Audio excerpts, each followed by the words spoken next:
അതുപോലെ നെക്സ്റ്റ് ഇപ്പൊ ഗെയിമുകൾ നമ്മുടെ കുട്ടികളിപ്പം എൻ്റെ അടുത്താണെങ്കിലും പേരൻസ് അവരുടെ കുട്ടികളെ പറ്റി കംപ്ലൈന്റ് ആയിട്ട് വരുന്നത് ഭയങ്കര ഗെയിമിന് അഡിക്റ്റ് ആണ് കുട്ടികൾ എന്നുള്ളതാണ്. കളികളെക്കാളൊക്കെ കൂടി ഗെയിമിങ്ങിലേക്ക് കുട്ടികൾ ഇന്ന് മാറിക്കൊണ്ടിരിക്കുകയാണ്. അതെ, അതിനെ ഒന്ന് സിസ്റ്റർ ഒബ്സർവ് ചെയ്യാറുണ്ടോ? തീർച്ചയായിട്ടും.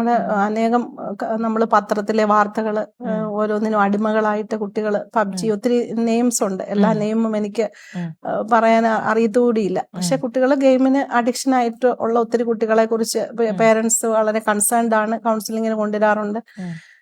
അപ്പൊ അതിനെക്കുറിച്ച് ചിന്തിക്കുമ്പോൾ എനിക്ക് മനസ്സിലാവുന്ന ഒരു കാര്യം, ഗെയിം എല്ലാവരും ഗെയിം കളിച്ചത് കൊണ്ട് അഡിക്ഷനിലേക്ക് പോകണമെന്നില്ല.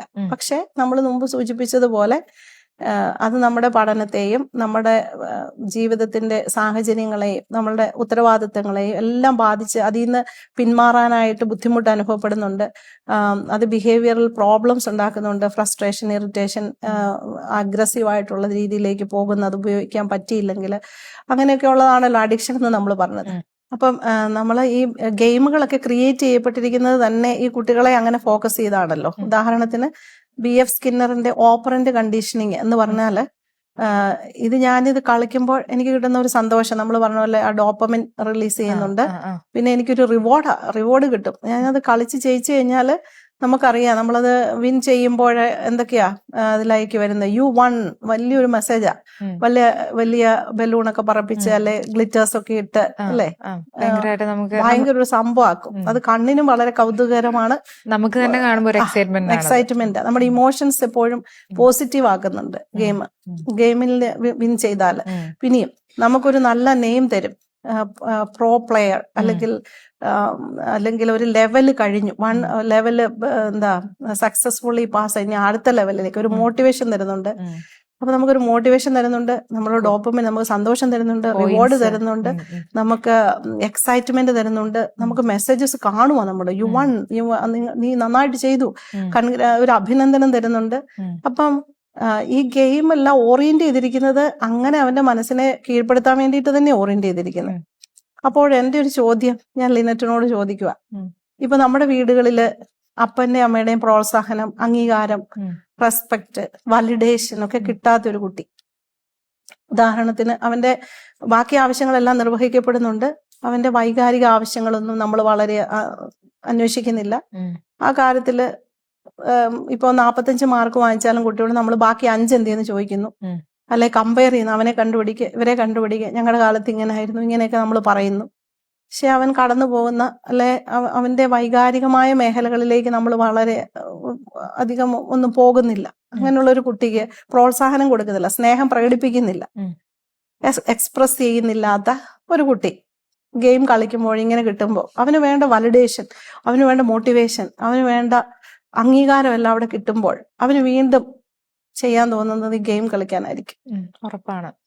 അതുപോലെ അപ്പനും അമ്മയും തമ്മിൽ ബുദ്ധിമുട്ടുള്ള ഒരു കോൺഫ്ലിക്റ്റ് ഉള്ള ഒരു കുടുംബത്തിലെ കുട്ടിക്ക്, അല്ല അപ്പൻ വിദേശത്താണ്, അമ്മ വിദേശത്താണ്, അല്ലെങ്കിൽ ആ വൈകാരികമായ ആവശ്യങ്ങളൊന്നും ഫുൾഫിൽ ചെയ്യപ്പെടാത്ത, അല്ലെങ്കിൽ അതൊന്നും മനസ്സിലാക്കപ്പെടാത്ത ഒരു കുട്ടി, ഇമോഷണൽ നെഗ്ലക്ട് അനുഭവിക്കുന്ന ഒരു കുട്ടിക്ക് ഈ ഗെയിം കളിക്കുമ്പോൾ കിട്ടുന്ന എന്തൊക്കെയാ? ഗെയിം അങ്ങനെ ഓറിയന്റ് ചെയ്തപ്പെട്ടേക്കുന്നത് എന്തൊക്കെയായിരിക്കും?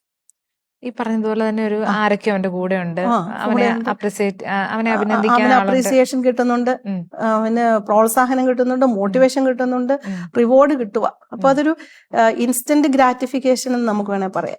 ഇന്നത്തെ കാലഘട്ടത്തിലുള്ള ഇൻസ്റ്റന്റ് ആണല്ലോ, ഇൻസ്റ്റന്റ് കോഫി ഉണ്ട്, പെട്ടെന്ന് നമുക്ക് ഗ്രാറ്റിഫിക്കേഷൻ കിട്ടുന്ന കാര്യങ്ങൾ ചെയ്യാൻ വേണ്ടിയിട്ട് നമ്മൾ ഇഷ്ടപ്പെടുക. അതിന് ഏറ്റവും പറ്റിയൊരു സംഭവമാണല്ലോ സെൽഫോൺ, നമ്മുടെ കയ്യിലുണ്ട്. ഇനി നമുക്ക് അതിലേക്ക് പോയി കഴിയുമ്പോൾ നമുക്ക് അതിനൊരു വേറെ കോൺസിക്വൻസസ് ഒന്നുമില്ല. അപ്പോൾ ഈ പഠിച്ചാൽ എന്ത് കിട്ടും? പഠിച്ചാൽ നല്ല മാർക്ക് വാങ്ങിച്ചാൽ റിവാർഡാ കിട്ടുന്നത്, ഡോപ്പമിൻ ഉണ്ടാവും, നമുക്ക് അംഗീകാരം കിട്ടും. പക്ഷെ അതിന് ഹാർഡ് വർക്ക് ആവശ്യമാണ്. അല്ലെങ്കിൽ അതിന് നന്നായിട്ട് പഠിക്കണമെങ്കിൽ ഇരുന്ന് പഠിക്കണം, ക്ഷമ വേണം, പഠിക്കണം. പക്ഷെ അതിനേക്കാളും എളുപ്പം കിട്ടുന്ന ഇത്. അപ്പൊ ഈ ഗെയിമിനൊക്കെ അഡിക്ഷൻ അല്ലെ ഗെയിമിലേക്കൊക്കെ പോകുന്ന കുട്ടികൾക്ക് എന്തൊക്കെയോ മിസ് ചെയ്യുന്നില്ലേ എന്ന് നമ്മൾ ചിന്തിക്കണ്ടേ? നമ്മൾ കൊടുക്കേണ്ട എന്തൊക്കെയോ കൊടുക്കാത്തത് കൊണ്ടാണോ അവൻ ഈ ഗെയിമിൽ പോയി അതിൽ നിന്ന് വേണ്ടതൊക്കെ സ്വീകരിക്കുന്നത്? അതുപോലെ തന്നെ മറ്റൊരു കാര്യം, ഈ ഗെയിം കളിക്കുമ്പോൾ കുട്ടിക്ക് ഇവൻ വിൻ ചെയ്യുമ്പോൾ യു വൺ എന്നുള്ള പ്രോത്സാഹനം കിട്ടുന്നതോടൊപ്പം ഇപ്പൊ അതൊരു ഗെയിമിൽ ഒന്ന് പരാജയപ്പെട്ടാലും അതിന്റെ കോൺസിക്വൻസസ് അവൻ മാത്രമേ ഡീൽ ചെയ്യുന്നുള്ളൂ. അല്ലെ പരാജയപ്പെട്ടാലും അത് വേറെ ആരും അറിയുന്നില്ല. അവനെ ആരും ഷെയിമാക്കാനോ അല്ലെങ്കിൽ അത് മറ്റുള്ളവർ അറിയാത്തതിന്റെ ഒരു പ്രൈവസി അവന് കിട്ടുക.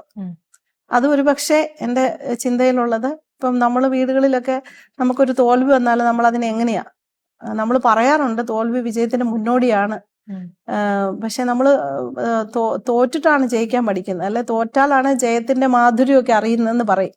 പക്ഷെ നമ്മൾ പലപ്പോഴും തോൽവികളെയൊക്കെ കാണുന്നതിന്റെ കാഴ്ചപ്പാട് ഇത്തിരി വ്യത്യാസം. എന്തോ എല്ലാം തീർന്നു, ഇനി അവിടെ നിന്നൊരു ഇതില്ല.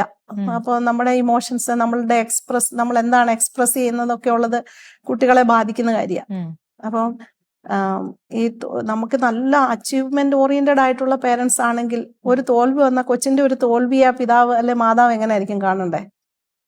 മോനെ ഇനി നിനക്ക് ജയിക്കാൻ പറ്റും, മോന് ഏത് മേഖലയിലായിരിക്കും മോനെ പരാജയം വന്നേ, ചിലപ്പോൾ ഇത്തിരി കൂടി സമയമെടുത്ത് പഠിക്കേണ്ടതാണോ, അല്ലെ ട്യൂഷന് പോകേണ്ടതാണോ, അല്ലെ കുറച്ചുകൂടെ മനസ്സിലാക്കേണ്ടതാണോ, എന്തെങ്കിലും ഹെൽപ്പ് വേണോ?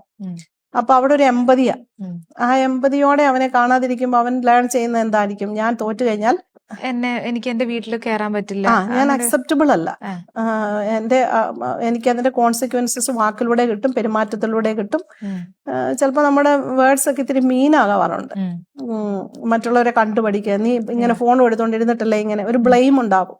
ഫോണും എടുത്ത് എപ്പോഴും ഇരുന്നപ്പോഴേ ഞാൻ പറഞ്ഞതാ തോക്കുമെന്ന്. അപ്പൊ നമ്മൾ അങ്ങനെയുള്ള കുറ്റപ്പെടുത്തലുകൾ ഒന്നും കേൾക്കേണ്ടി വരത്തില്ല ഈ ഗെയിം കളിച്ച് തോറ്റാൽ. അപ്പൊ നമ്മൾ ഈ പരാജയങ്ങൾ കുട്ടികൾക്ക് ഉണ്ടാകുമ്പോൾ, അല്ലെങ്കിൽ അവനൊന്ന് വീണാലും എഴുന്നേറ്റ് നിൽക്കാനായിട്ടുള്ള ഒരു ബോൾഡ് ആക്കുന്ന രീതിയിലുള്ള നമ്മുടെ എൻകറേജിങ് ആയിട്ടുള്ള കോൺവെർസേഷൻ, അല്ലെങ്കിൽ അവനെ അതോടെ വകവരുത്തുന്ന രീതിയിലല്ലാത്തതൊക്കെ ഒത്തിരി ശ്രദ്ധിക്കേണ്ടതാണെന്ന് തോന്നുന്നു. ഇപ്പൊ പറഞ്ഞതുപോലെ വെർബൽ ആയിട്ടുള്ള വെർബൽ അബ്യൂസ് നമ്മൾ ചില ടേംസ് ഒക്കെ ഉപയോഗിക്കുന്നത് വളരെ കെയർഫുൾ ആകേണ്ട ഒരു കാലഘട്ടമാണ്, അല്ലെ? ഇനിയെങ്കിലും നമ്മള് മെന്റൽ ഹെൽത്തിനെ കുറിച്ച് തന്നെ പറയുമ്പോൾ സ്റ്റിഗ്മ നമ്മുടെ നാടിനെ പോലും വളരെ മോശമാക്കി വെച്ചേക്കുക. നമ്മൾ പറയും നിനക്ക് വട്ട, നമ്മൾ എന്തെങ്കിലും പറയുമ്പോൾ നമ്മുടെ ഒരു കൊളോക്കിയൽ ലാംഗ്വേജ് ഈ വട്ടാണെന്നുള്ളത്. അപ്പൊ അല്ലെങ്കിൽ പൊട്ടാന്ന് വിളിക്കുക, അല്ലെങ്കിൽ നമ്മൾ അങ്ങനെയൊക്കെ ഉള്ളത് ഒരു കുട്ടിയെ വിളിക്കുമ്പോൾ, അല്ലെങ്കിൽ നമുക്ക് വട്ട ഉളംപാറ കൊണ്ടുപോയി വിടും, അങ്ങനെയൊക്കെയുള്ള നമ്മൾ പറയുമ്പോൾ നമ്മൾ സ്റ്റിഗ്മറ്റൈസ് ചെയ്യുന്നുണ്ട്. അല്ലെങ്കിൽ നമ്മൾ ആ കുട്ടിയുടെ സെൽഫ് എസ്റ്റീമിനെ കുറയ്ക്കുന്നുണ്ട്, അല്ലെങ്കിൽ ആ കുട്ടിയുടെ ഒരു ഐഡന്റിറ്റി ബിലീഫിനെ മാറ്റുന്നുണ്ട്, നെഗറ്റീവായിട്ട് മാറ്റുന്നുണ്ട്.